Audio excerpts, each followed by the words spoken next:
the wonderful Kate Ripley from Boulder Bodyworker. Kate has been my massage therapist for a while and friend, and you've been in practice for 12 plus years or longer. I've actually been in practice for about 17 years. Whoa, you got to update your website. I know, it's true. But you can tell I am not an IT person. Do it. Yeah. But Kate's been a massage therapist for 17 plus years, and you moved to Boulder in 2014. That's right. Yep.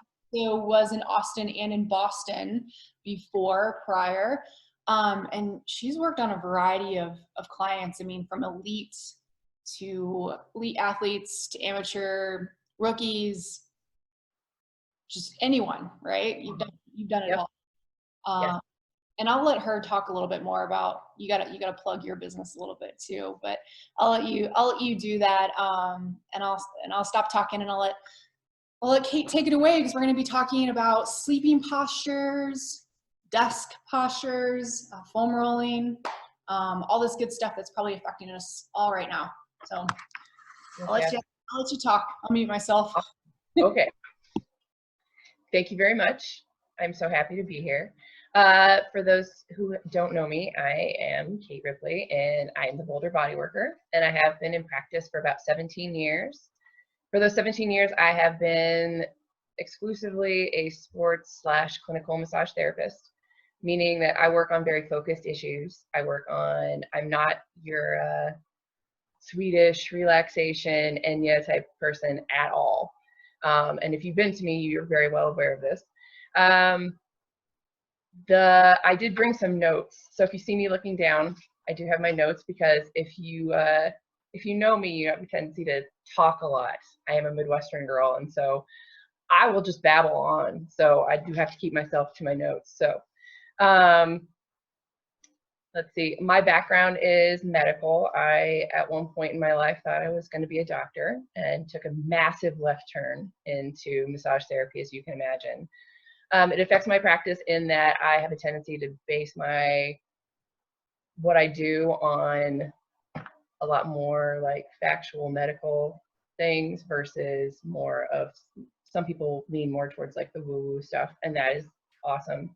It's just not where my practice goes. I've worked primarily with athletes and active people, because I feel like they have a huge investment in their own health and how they feel, how they participate in things, how they can get out and enjoy their lives. And I really enjoy that, because then I don't have to kind of babysit them as far as like what they do and if they're doing their homework or not, because they are self-motivated to do those things. I have practiced in Boston, Massachusetts, Austin, Texas, and now here. And this is my forever home now, which I'm super excited about. Yeah, so I'm gonna jump right into our 3 topics for tonight. Are your work at home postures, because I know how this goes. I've had plenty of stay-at-home people throughout my career that it's their posture at the desk, at their kitchen table, on their couch, in their bed, even standing desks. It can be a bit of a nightmare. And then we're gonna talk about sleeping postures, and then we'll do a few like foam roller, and there's a ball that I really like for all of my fun runners and athletes. So working postures, like I said, usually if you're an experienced stay-at-home worker, you have a desk and you have a chair that it goes up and down, the armrests move around, you can adjust everything, the monitor's in the right place for your head, the armrests adjust so that you're sitting in the right posture, the keyboard is at the right height. That's great. You're like ahead of the game. But for all of the new work at home people who just got kind of thrown into this, if you're at the kitchen table is not at the same height, and your kitchen chair, the dining room chair, doesn't go up and down. You can't move it around to accommodate you and your keyboard and your laptop. So you've got your shoulders way up here, and you're all crunched up for hours on end, or you're kind of laying on the table. That kind of stuff that can be very, very not good. Sitting on the couch. I have some slides so that you don't have to keep looking at me. I'm going to give you guys some slides to look at, which will be much better. Hold on a second. Oh, I went the wrong way. Share screen. Like I said, I am not an IT person, you guys, so bear with me. Okay, so here we are. And these are this is our lovely man who is laying basically on the couch. And he is this whole, with his legs out straight, it does just horrendous things for your lower back, your hamstrings, your pelvis. And after some time passes, instead of sitting upright nicely like he is posed in this picture, your head begins to kind of grow towards your screen or your monitor or your phone. And you start looking much more like the guy on the right. And this is when I have people come to me and they really can't think of why their back and their shoulders and they've got headaches and they've got numb tingly fingers, and their neck, they have like a big knot kind of sat right over their shoulder and right where their neck attaches to their body. So yeah, this is what happens. So these are the muscles that get pulled on when you sat with that head forward position.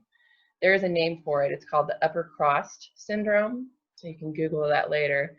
And so the two different affected areas, you have the green areas that are highlighted on each picture. This is really just to demonstrate and illustrate the different musculature of your neck. And these, in the next slide, I think you'll show, yep, we've got the head forward. So what we usually aim for is more of like where you can see the little on the right diagram, the spine, and how this guy, his like ear hole, which is where that little blue dash is kind of in line here with the top, with his shoulder blade. And you can see if you draw a straight line down, it's all kind of in alignment. Whereas the guy on the left, you see how far his ear hole is forward of his shoulders. And this is kind of the posture that we end up adopting after so much extended time on our devices, basically, for lack of a better word. You do have a tendency to kind of grow towards what you're looking at. And it becomes you got tight pecs there, your chest muscles are tight. You have your levator scapula is in this picture. You can kind of see it. It's on the left side. You will see kind of this big muscle that comes up through the neck, and it attaches to the base of your skull and then just underneath your scapula. And that pulling on that is huge. Oh, here we go. You can see you've got all these muscles here that get pulled from staring down at your screen. So you've got the tightness in the front of your body, and everything in the back is being pulled forward. So this is what can cause a lot of the headaches that people will complain about. You got the chronic neck and shoulder tightness and pain. You'll get numb, tingly fingers because of the tightness, and there's a nerve bundle that goes right underneath your clavicle and it gets impinged. So you will get numb, tingly fingers.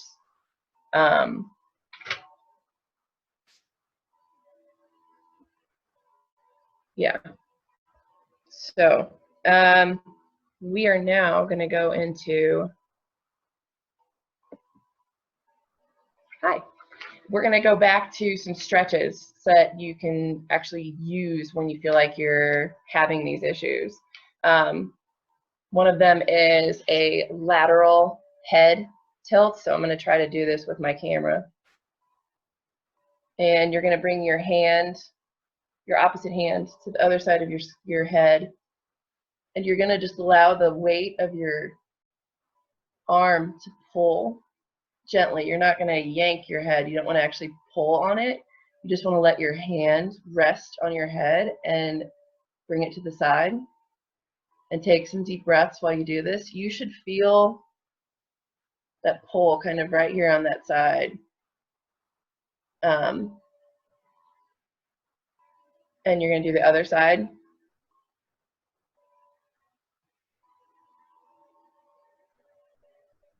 Don't forget to breathe.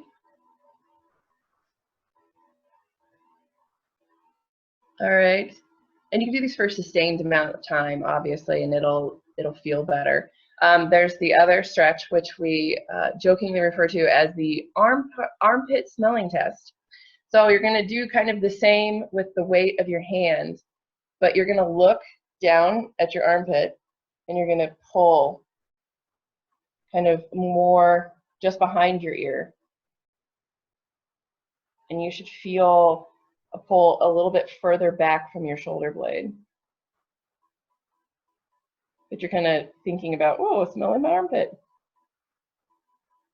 All right, switch sides.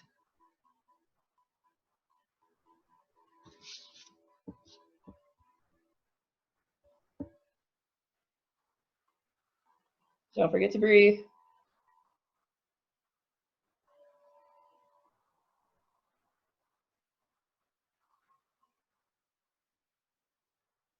All right. And those will get that posterior side of your neck from that forward posture that you've had when you've been kind of growing towards your screen. The next one is a little more of a traction. So you're going to, if you put your hands on your clavicle, you're going to take, this is my right hand, and put it on my left clavicle. I put my left hand then on top of it, and I'm going to look down at my hands. I'm going to take a deep breath in, and as I exhale, I'm going to rotate my chin over to my right shoulder, and then I'm going to look up at the ceiling. And you can, your hands, you kind of feel like a tractioning of your pec and your skin. I like to do skin on skin because I feel like it's a little better of a pull. Now you can do the other side. So this is my left hand. I'm putting it on my right upper pec clavicle and putting my right hand on top of it. I'm looking at my right hand. Take a deep breath in, and as I exhale, I am turning my chin across my chest and then looking up.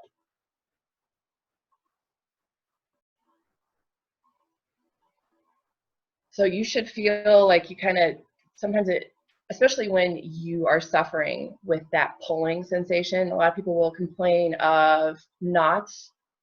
Like they'll be like, oh, I just always have like this knot sat right here. And it's because of that pull.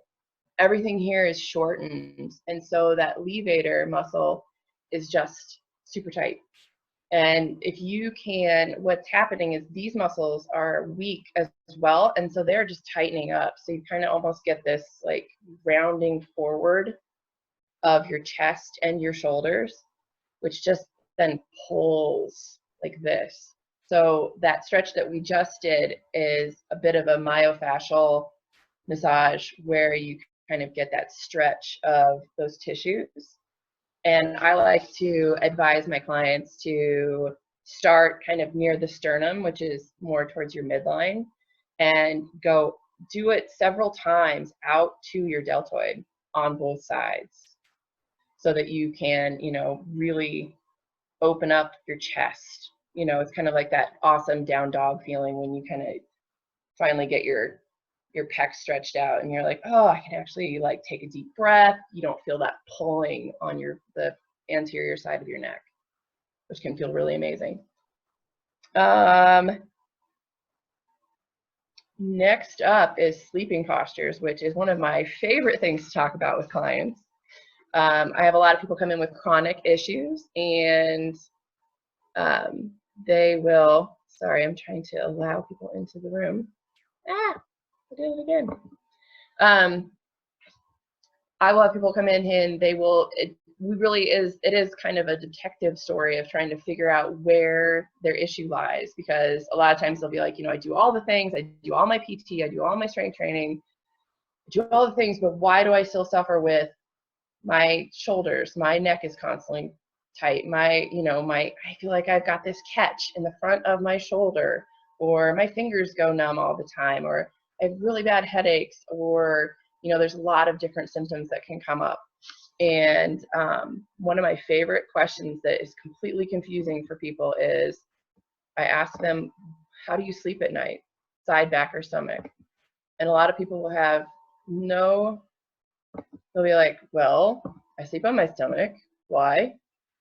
And I will then explain to them that stomach sleeping, I don't know if you can tell from this guy, can't draw on this thing. Well, when you're sleeping on your stomach, this guy is a little different, but the guy far to the right that says stomach, he is, you put your lower back basically into this extreme kyphotic curve, which is kind of this severe, like an extreme dip, where you have like normally a little dip in your spine right there. It makes that an extreme dip. Because all of that weight from your waist up goes onto your shoulders and your neck. And as you can tell with this guy, like stomach sleepers rarely sleep with their arms down at their sides. So they seem to always have their arms, their hands up near their face, their neck. And that shortens a lot of those muscles in your neck and in your shoulders. And so those muscles really never get a chance to recover, to let go, to stop working, because they're constantly holding they're in the shortened position, and they have a tendency to get ischemic. And after, doing it a few weeks or, a month is not great, but it's not that bad. But when you do it for years and years, which stomach sleeping is one of those primal things that especially women, we have a tendency to do, it can become very difficult to switch over to trying to sleep a different way. So I usually try to get people to sleep more, to go from stomach sleeping to side sleeping.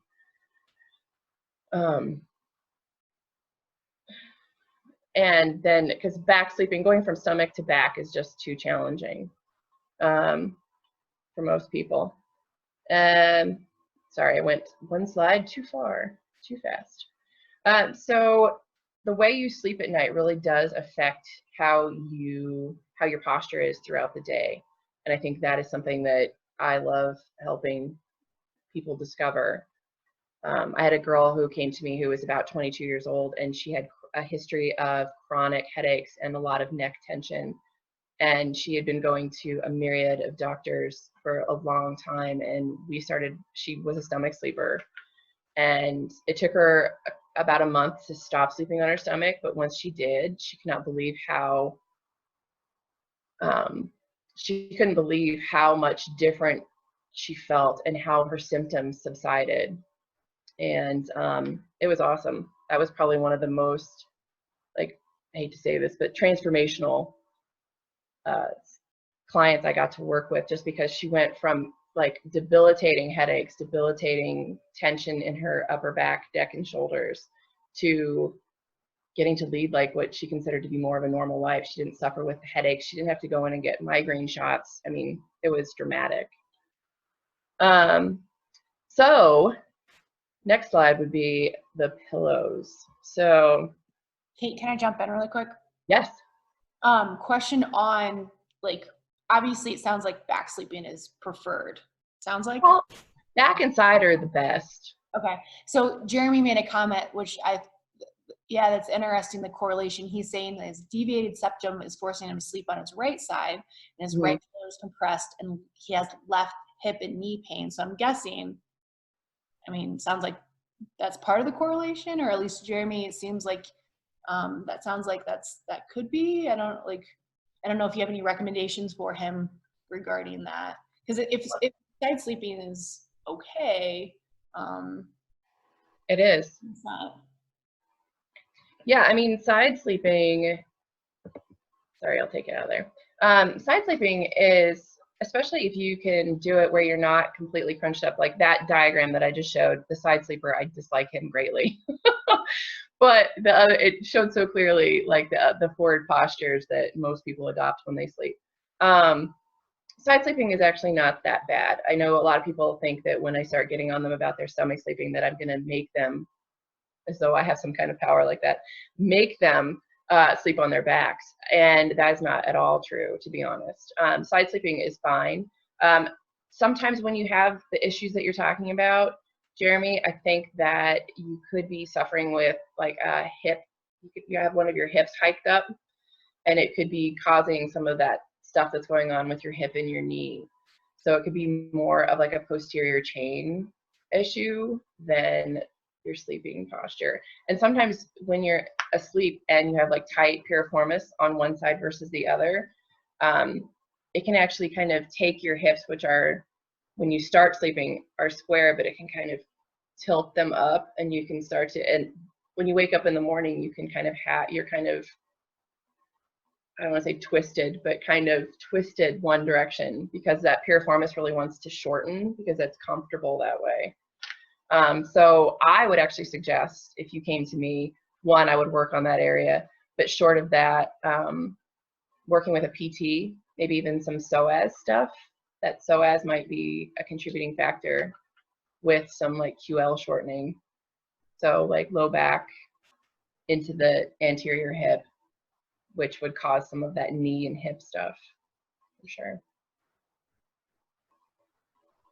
But rolling out like glutes, using a ball on those glutes as well might be an interesting, see if that kind of lights them up when you go to do that. And that would be kind of the tell for you to see if that's what's causing that hip and knee stuff.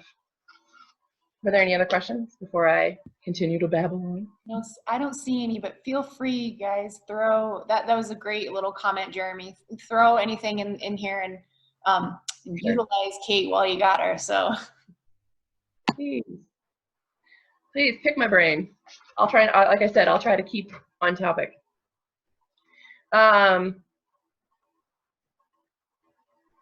So pillows really are my next order of business. When you're a stomach sleeper, a lot of stomach sleepers sleep with either no pillow or a very, very thin pillow. I myself am a fan of, I'm going to show you guys the picture again of what I would prefer. Move off stomach sleeping. Oh, I went too far. Okay, so the first wrong diagram here is, like I said, stomach sleepers have a tendency to use like the tiny little thin pillows. And if you're a side or a back sleeper, that's also not great, because do you see all that space between, the white space between the neck and the pillow? It's basically, I use the analogy of, it's a lot for runners, it's like your arch support in your shoes. You want the arch support to come up into your arch and make it, give you that nice feeling of it's supportive, it's there. So when you go to run, it feels good. You don't want there to be no arch. It's like wearing a pair of Converse. It's like there's nothing there. And it will, over time, your neck will start to get just really tired. Like it's constantly firing, holding your head and your shoulders in a certain position. So it has a degrading effect over time. So if you want to, and then the wrong diagram on the right is like the exact opposite of that. You have a pillow that is overly fluffy, and it's got, you know, a big mass in the middle, so it pushes your head up. So you get this kind of extreme bend, both when you're laying on your back and on your side. It has a tendency to kind of put an angle on your neck that is just not it's not comfortable, and over time it does the same as if you have too high of an arch in your shoe. It pushes up into that arch and it becomes painful. So those pillows that are off in the top right hand corner, I picked that diagram because I thought it was actually kind of funny, because it says on each pillow back sleeper, side sleeper, or stomach sleeper. But if you notice, all those pillows are exactly the same, and you can't have this exact same pillow for all those different postures. Or you can, but you wouldn't mark them. Why would you mark them all with different postures? So I like pillows with a double gusset. It's the double seam that goes all the way around a pillow. It allows the fill to kind of expand and be more supportive, so that you don't get a big mass of that pillow fill stuff right in the middle. You want to pull it in towards your shoulder, and you want to make sure that it kind of butts up against your shoulder, so that your neck has that support, so that when you lay on your back or your side, that your neck, it can go, oh, that's it, I can relax, this is good. So you want something more like the diagram in the middle. You can see there's no white space between the neck and that green pillow. It's, you know, nobody's going to lay in perfect alignment like that, but the pillow can definitely at least offer you some support. So I think that is it for my pictures. I've got a personal question. Oh, yes. What do you think about like neck, or are they called cervical pillows or something? Like, not cervical, that's not the right word, is it? No, there's cervical pillows. There's people there's either like it's like some of the chiropractors like recommend like the ones that like literally are like, you know, like have the little cutout. Yeah. What are your thoughts on that? For because I'm a back sleeper and I like thin pillows, or at least really plush pillows. Okay. I think those pillows are fine, to be honest. Will say that I personally am not a fan of Tempur-Pedic pillows, and I'm not a big fan of them for my clients. I don't actually think that they offer enough support, and they're stupidly hard. Like, I don't know if anybody else has the same feeling, but like, they just don't, there's not enough give to them for me. Are you talking more of like memory foam pillows? Yes. Yeah. Yep. And, you know, some people like them because they have the little bump, and then they flatten out, and then there's like a smaller bump. I think pillows are incredibly personal, right? Like, we each like them, and I try not to be a shamer, but I definitely have pillows that I recommend, especially when I know that my clients are dealing with certain muscular issues. And if they ask my opinion, I, as you can tell, have no problem giving it. So I prefer the pillows with the double gusset, because I feel like it expands, and it can kind of, especially when you have broad shoulders, it can take up all of this space between your shoulder and your neck. And so then when you go to lay down, it's supportive, but it's not pushing too much. I tell people, when you go to the store, put your hand on the bottom side of a pillow and put it on the top, and push your hands together. And if you can feel your fingers do this, like you can actually move your fingers around, it's not got enough fill in it. Like, it needs to be more firm. You should be able to feel your fingers, but I shouldn't be able to actually like move my hands around. There should be more stuff. That is such a good tip, because literally that's what I hate about shopping for pillows, is like they're in a bag that's like inflated, and you can't lay on the ground. Oh, I know. I know. I've been known to just bust into those bags, to be honest. So intertwine is no. Yeah, no. You should be able to feel them, but you shouldn't be able to actually like intertwine your fingers together. Awesome.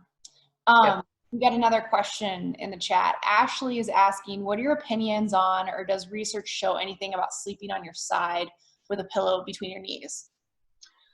There's lots of people that love that, because it does help keep your hips square. So it keeps your hips square, and it keeps your back, you know, you have less tendency to kind of crunch up on one side. So I am a big fan of that. There's a lot of people who, if you can sleep like that, that's awesome. I struggle with having a pillow between my knees, but you know, that's me. I'm special. But I think it's great. I think if you like it and it's comfortable, I'm all for it. Good question, Ashley. Thank you. Anyone else, feel free to chime in. Anybody else got a question? Because otherwise we're going to move on to the rolling around part. Okay, well, that's what we're going to do. So please give me a moment as we, you know, adjust our set. Hold on.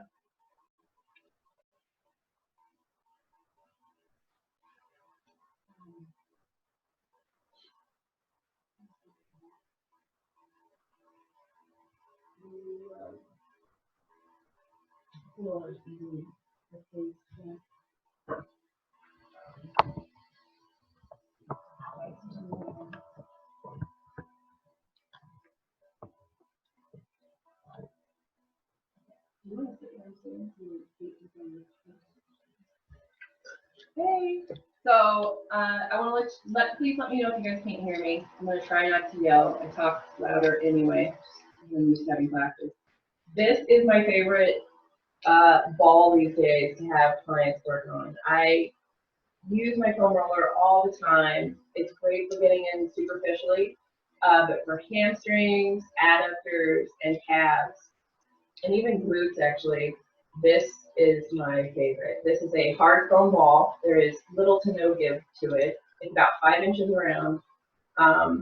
And one of my favorite things to do, especially for I've seemed to have had a lot of clients of late who've had like high hamstring pulls or tension or adductor tension. So this is one of my favorite things for me to send them home with to let them know what to do. So I'm gonna, hopefully you guys can see what I'm doing. I want you to take the ball and you're gonna use like a kitchen chair because it doesn't have, you know, any give to it. I don't want there to be a squishy seat. So I want you to put the ball here and then you're literally going to sit on it. And you're gonna sit on those bones underneath your booty, basically. So it's called your ischial tuberosity. So you're gonna sit on that and you're gonna use your hands to kind of balance yourself on the ball. So you take the ball and you're just gonna kind of move it around and figure out where it feels good to you. And when you find that spot, you will definitely know. And you can stay there for as long as you need to, really. You can't hurt anything. And you can move it, you know, sequentially down your leg. I use it a lot on the ground. I'll put my legs out in front of me and roll back and forth with it. 1 second.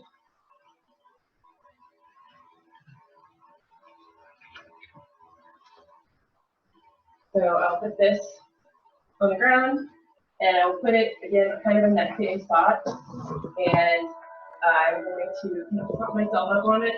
And you're going to move your leg back and forth.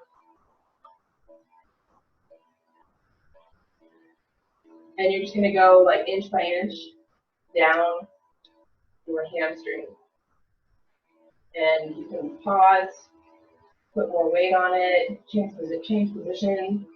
And I feel like this really gets up into the tissue instead of just, like with foam rollers, since it's flat, it doesn't really get up in there. This really helps like stretch it out. And then same for your hamstring. I feel like it's a really nice way, especially for someone like me, right? My hamstrings are the tightest, or my calves are super tight after a run. So this feels amazing and is awful at the same time. So again, just moving my leg. A lot of these muscles run kind of north-south on your body. You go across them, kind of cross-fiber frictioning the muscle tissue. Fancy word, just going across. And you just work it down your leg to start here and go to your ankle. And you can do ankle circles, you can go back and forth. All of those are good. So that's the MB5 Trigger Point wall. You can use anything that's about the same size. So it doesn't have to be this one, but this is my favorite. And they're on Amazon for about $20. Hey, do you personally sell them? Because I'd have people go your way if you sell them. I don't. I don't, because I struggle with selling retail stuff because I don't ever want anyone to think that I am wanting them to purchase something so that I can profit off of it. I really want them to buy it because it's going to work best for them. So. Would you say, like, if someone is in a pension and they didn't want to buy it or whatever, would you be fine with a tennis ball? Yeah, a tennis ball is okay, but actually you almost want something bigger. So I have had clients who use softballs before because it's got that stiffness and the size. A tennis ball can kind of give too much, and it has a tendency not to be big enough. Good point. I have a video on my website, boulderbodyworker.com, that shows how to use that ball on your piriformis and the glute muscles up against the wall. That's one of my favorite things for tight glutes, is using that ball up against the wall. One more quick question before you move on to the foam roller. Carrie's asking, any tips, techniques for upper body or back work with the Trigger Point ball? I would suggest using it on the wall, putting it up against the wall, leaning into it, and then you, especially for like upper thoracic, like which means like your scapula to mid back, putting it up against the wall and doing kind of a snow angel movement, and then kind of moving it up or down to find the spot that is bothering you most. So that would be my advice. Thanks for the question, Carrie. Does that help, Carrie? Oh, and Jeremy's also saying playing against sports is great for getting lacrosse balls and softballs. So I know we have one in South Boulder. I'm not sure if there's another one in town, but that's my favorite. Right. I totally agree with Jeremy. That's where I send a lot of people. If they have anything left now. Right. Truthfully. All right, so foam rolling stuff. I'm just gonna hit on kind of the fundamentals. Just like when I do foam rolling classes, depending on who I'm speaking with, what group I'm speaking with, whether they're runners, cyclists, triathletes, I try to kind of tailor it for what they are working on and what they have tendency to have more tension in. But I'll just kind of hit on the big five, which, especially for the work at home stuff, I would say doing something where you can kind of help stretch out your spine and relax at the same time is great. So this is my favorite. If you sit on the foam roller, it's not a very ladylike position, but you know it gets in there where you need it. And then you're gonna lay back on the foam roller, and you want the top of the foam roller to hit you where your hairline starts. So that's called your occipital ridge, where your skull starts.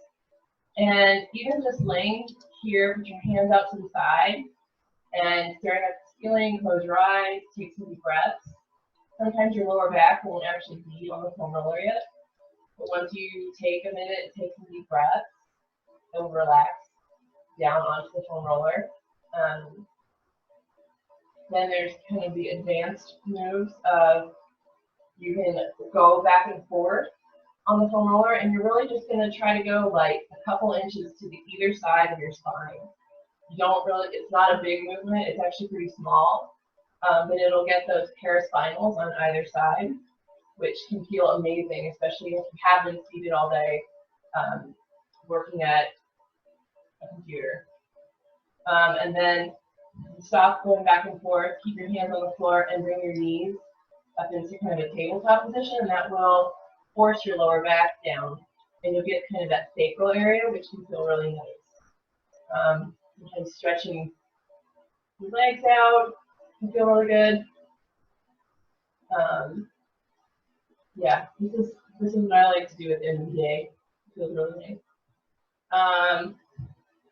So from your spine, you can go on to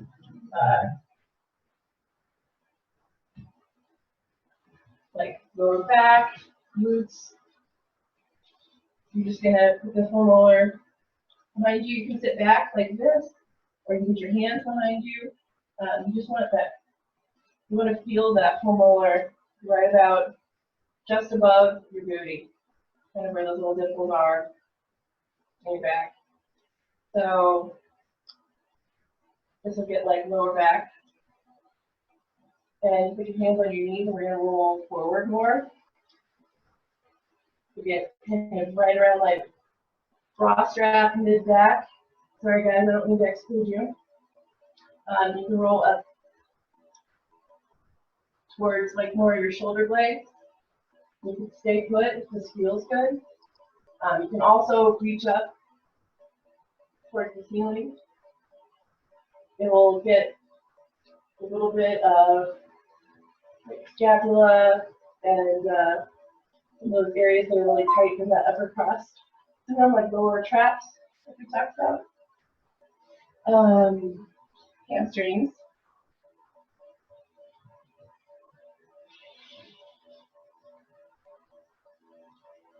The old favorite, everybody's favorite, to just get your hamstrings back and forth.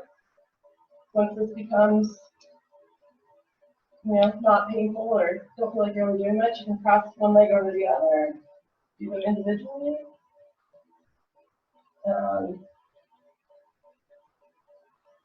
Hamstring or calves, I don't really do a lot with my calves on the foam rollers because I struggle thinking that it really feels amazing. There is one really fun thing that I like to do, and it's completely not scientific at all, but it feels good.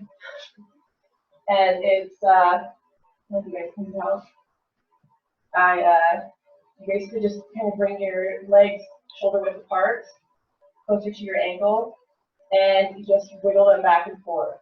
And again, if you're someone like me, I'm a 4-foot runner, and I have a tendency to have really tight posterior calves. And this feels amazing, and it kind of helps break it up so that I don't get so much plantar pain. So there you go. Don't tell anyone I told you to do it. And then your quads. So, basic Superman position, back and forth. And my advanced move with this is once you've gone back and forth over your quads, if you pick a spot a little bit closer to like your hips, stay here, take a deep breath, and then bend your knees to 90 degrees. Take another deep breath, in and out, and then straighten, move down about an inch, and then do that whole process over again. And it's a little bit of a pin and stretch, and especially if your quads are like ridiculously tight, it should feel great and awful all at the same time. So, I'm going to come back and see if you have any more questions now.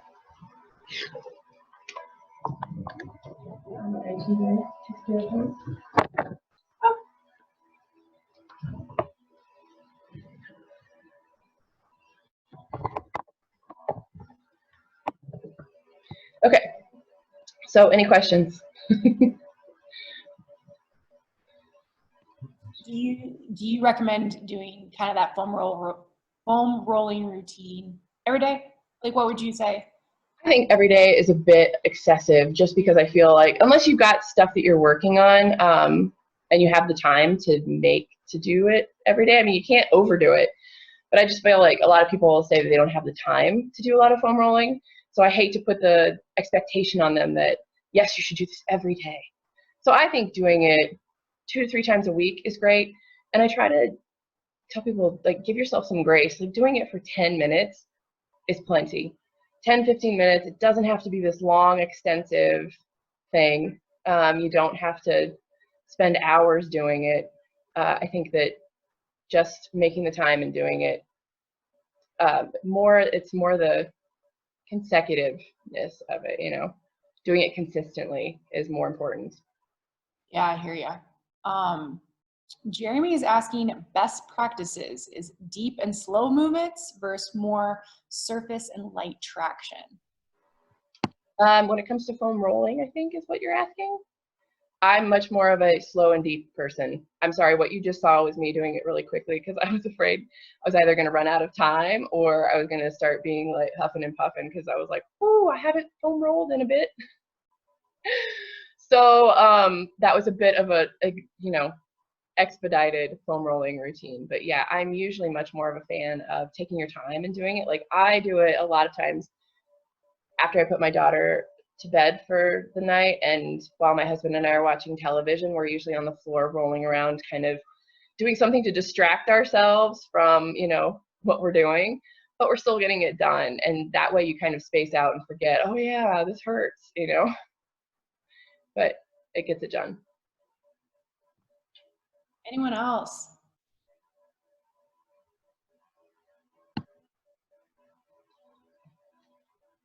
If we're done, that's fine. I just want to, you know, make sure I get everybody's questions answered. Well, Kate, why don't you throw in your email into the chat for everyone in case there is any other questions relating to this talk. Sarah, do you have a question?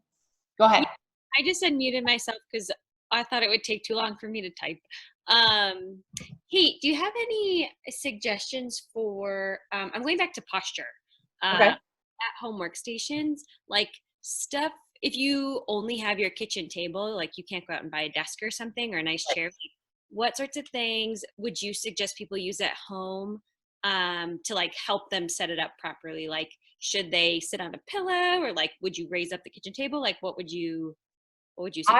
I would say like even sitting on a pillow, if the seat of the chair is too low and you need to raise yourself up so that the table height is okay for your arms so that you're not so crunched up. I would raise, you know, if you can sit on something to raise you up. If the table is too low, then I struggle with the table being too low because that makes me think of like coffee tables, right? And people all crunched up, you know, staring down at their laptops. So a kitchen table, I feel like usually is a bit high, and then you've got, you know, the laptop, you've got the keyboard that's attached to the screen, so you're kind of up here typing away. So I would rather you raise yourself up so that your shoulders can sit down a little more square, and you can kind of 90 degrees with your elbows as much as possible. And if you have the potential for raising your screen up or your monitor up, I've seen people concoct all sorts of crazy at-home workstations with shoe boxes and books and, you know, stuff to get the screen up so that you're at least sat upright more. You're not quite so like, you know, forward looking down at your laptop. I mean, the joke is always with massage therapists, laptops are going to keep us in business forever. But I mean, there are things you can do. There's also those kind of, I've seen them at like Office Max. They're more expensive than a shoebox, but they're, you know, not hundreds of dollars. It's something that actually takes your laptop and puts the screen up higher, and your keyboard is then below it so that it kind of holds it for you. I've seen something like that. And I've seen them on Instagram too. I always wonder if those would be good for those people who have to kind of deal with it that way. Thanks for your question.